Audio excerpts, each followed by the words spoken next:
This video is brought to you by the generosity and just general amazingness of my supporters of my Patreon. Like, seriously, thanks to them, YouTube is actually my full-time job and you get all this weekly content for absolutely free. So be sure to give them a big thank you as well. But if you'd like to know how to become one of these amazing people, then head to patreon.com/Pocari and give it a look.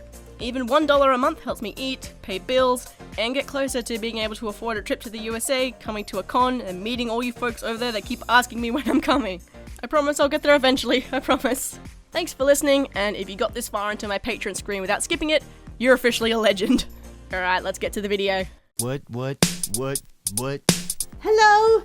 How's it going? Hope your holidays are going well, because mine certainly are. Now, just a heads up, this video is going to be my last one for the year. I know, I'm sorry. This Friday, the 22nd, I will be going away for Christmas, so I'm gonna have a Christmas break, if that's cool. So I will be gone until the 29th, and then when I get back, we've got like New Year's parties happening and stuff, so I'm not gonna have time for more videos, so yeah, last video for the year. I wanted to do something a little bit different for my last Q&A, so I took questions from my awesome Twitter squad. Shout out to you if you follow me on Twitter. I am really sorry if your question doesn't end up in this video. There were a lot. From Bug Freak. What's your favorite aesthetic and what are your characters' aesthetics? My favorite aesthetic has to be beach aesthetic, just the sand, the blue water, the clouds, just definitely Kitten? What are you doing? I love how she's not afraid of my suit at all, it's great. But yeah, speech aesthetic, so not really any of my characters have a whole lot of aesthetic about them, like Adezu has like a nice sort of pastel aesthetic, all those nice pastel kind of colours. What are you doing? What are you doing? What are you doing?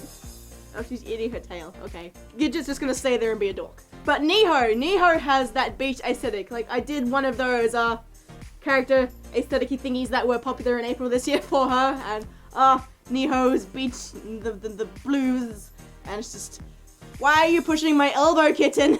Also, shout out to Bug Freak and their character Salad, whose 90s aesthetic is just on point. If you like awesome 90s art, go follow Bug Freak because their character is always being done with that 90s kind of feel. Ringamoni asks, thoughts on anteaters? I don't know about anteaters, there's something about them that just makes me feel a bit on edge, you know? I just feel a bit antsy. In all seriousness, no, anteaters are cool. I wish there were more of them around. What are you doing, kitten? Yes, we need more anteaters. Manoa Dawaski says, hello and salutations. My question for you is this. What is your favorite art style and do you know what is your favorite artist that makes that kind of style? My favorite art style is definitely toony, like proper, hyper, Looney Tunes, toony. And there are 3 artists that I love for this style, and that is Elk Dragon, Orlando Fox, and Avanto.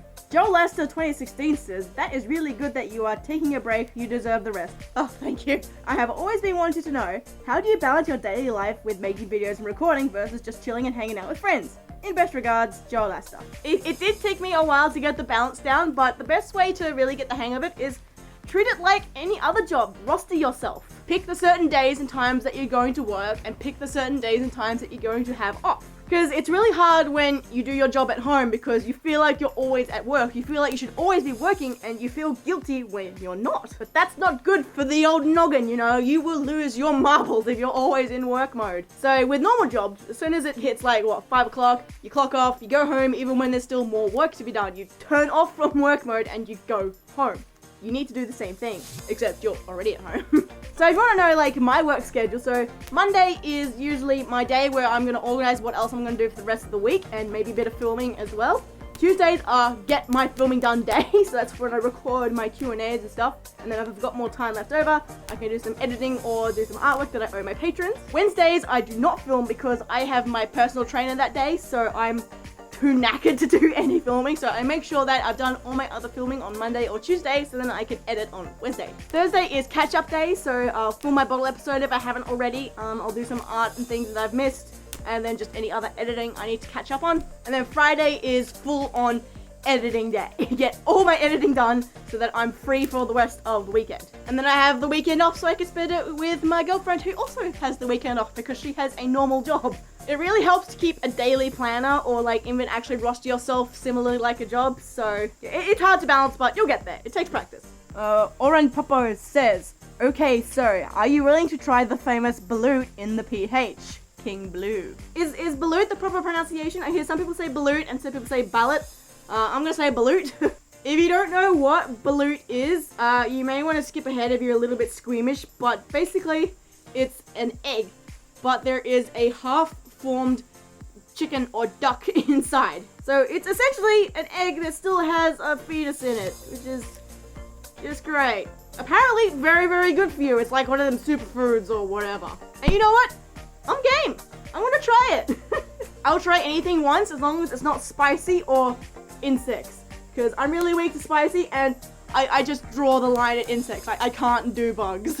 So for the sake of experiencing life, I will give it a go. And hopefully I'll be able to make a video out of it too. That will either be really good or you'll be able to watch me fail pretty hardcore. PH is Philippines, by the way. If you didn't see my other video, I'm gonna go to a Philippine con next year. I'm so excited. Minecraft Kid 565 says, "Hi Pocari, I hope you're having a swell day." I am, thank you. If there is anything you would like to change on Pocari's Fursuit, what would you change? Greetings from sunny Florida. One thing I would definitely change is having white on the bottom of my tail and my feet. That was a dumb decision. I will commission a Pocari 2.0 eventually, so for that I will do a little bit of redesigning. Wildstorm312 says, "What's your favorite breed of cat? And what's your favorite kind of big/wildcat? And maybe explain your answers. Hi from Wisconsin." I'm not too fussed on breeds of cats. Like, as long as they're a nice, friendly, snuggly cat, I'll love any cat. But we seem to just like tortoiseshells. We've got a little bit of a collection of tortoiseshells. As for big cats, probably tigers. I think tigers are pretty cool. I don't really have any other reason other than that. I just think they're cool. And yeah, that's it. Torties and tigers. Guy Forgot Wings says, "Who's your all-time if you had no budget and no key to wait for fursuit maker you'd use?" Ruffle Designs. That's it. Ruffle Designs. I want a suit from Ruffle Designs so bad. I've been in this fandom like 3-4 years now and I have never seen them open publicly for commission. So it's coming soon, it's coming soon, it's coming soon. It never comes. If anyone knows the guys at Ruffle Designs, can you like put in a good word for me or something? Can you hook a roo up? Because I would kill for Ruffle Designs to make Pocari 2.0, but they just don't open. Finod says, "Dear Pocari, has your life changed since you became a full-time YouTuber? Do you enjoy the fandom as much now that it's essentially your full-time job? Think you're great. Watch your vids often. Keep up the good work. Best wishes, Fan." Oh, thank you, Fan.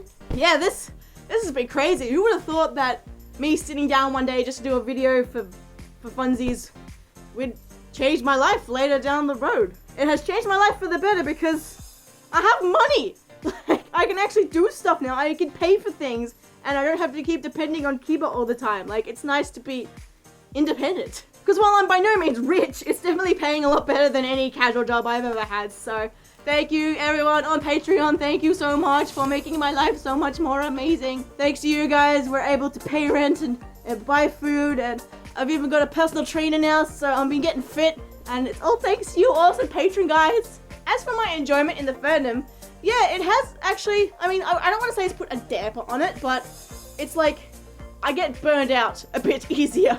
I don't go to meets and stuff as often anymore because I get my fursuiting fill right here. And it gets hard to tell who wants to be my friend because they like me or because they like my popularity. Like, it gets a bit hard to tell who's genuine and who's not. So I still thoroughly enjoy the fandom. It's great. I'm in it more often than ever. I just don't go out public fursuiting as much as I used to. At the start of next year, I'm going to do a reflection video of like my whole year of 2017, how much has changed, and in February, I'm going to do a year on Patreon video as well, so keep an eye out for those. NC Wolf Howls says, "Hey Pocari, how did you commission your suit?" I kind of went like this.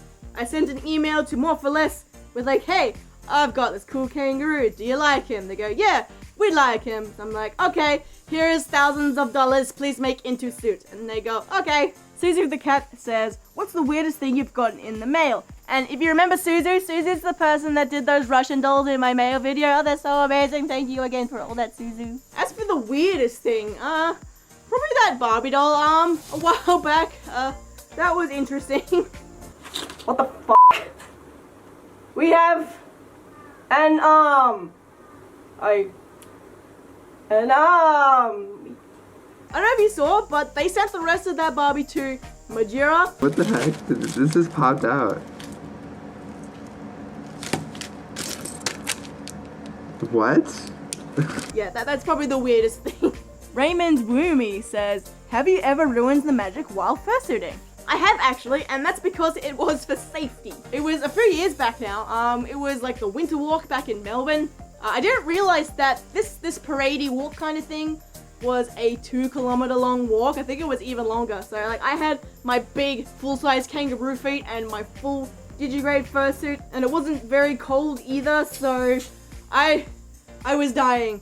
I was dying a lot, and there were multiple times where I was starting to get getting a bit fuzzy, you know, you get the staticky vision, and when that happened, I would just reach my head off because I'm like, no, I think my safety is a little bit more important than the magic. So yeah, for like the last quarter of the walk, I was just walking around without my head on because I don't like going to hospital. Alright, that is it for this video and for my videos for 2017.